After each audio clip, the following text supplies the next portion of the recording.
Hello guys, back to my channel Chiranjit Puja ভালোবাসার ক্যানভাসে তোমাদের স্বাগত নাই। তো আবার একটা রেসিপি নিয়ে চলে আসতে আজকে বানাবে লইলেন গুড়ের পায়েস। তো চলো তুমি দেখতে থাকো। না তো আমাদের উনুনটা ধরে গেছে, আমরা কড়াটা বসিয়ে দিলাম দুধ সমেত।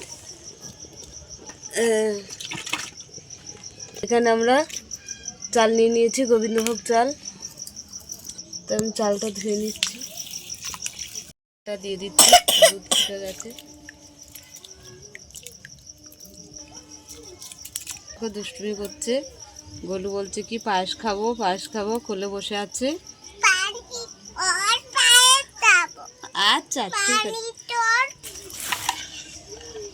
তা শীতের সময় নইলেন গুড়ের পায়েস খুব দারুণ লাগে খেতে। তা আমরা আজকে নইলেন গুড়ের পায়েসই বানাবো।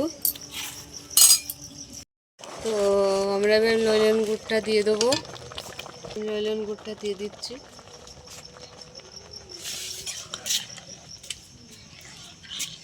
তা আরও ভালো করে আমি ফুটিয়ে নেব।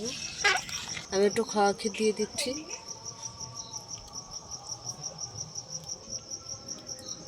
এটা খাওয়া ক্ষীরও দিয়ে দিলাম, একটু কাজু বাদাম দিয়ে দিলাম, কিশমিশও দিয়ে দিলাম, না 4টে এলাচ দিয়ে দিলাম, তেজপাতা দিয়ে দিলাম। তখন নইলেন গুড়ের পায়েস হয়ে গেছে, আমরা নামিয়ে নিচ্ছি। নইলেন গুড়ের পায়েস হয়ে গেছে। তা তোমাদের কেমন লাগলো বলো, ভালো লাগলে লাইক করে দেবেন, শেয়ার করে দেবেন, কমেন্ট করে দেবেন, সাবস্ক্রাইব করে আমাদের পাশে থাকবেন। আর ভিডিওটা অবশ্যই আপনারা দেখবেন। টাটা।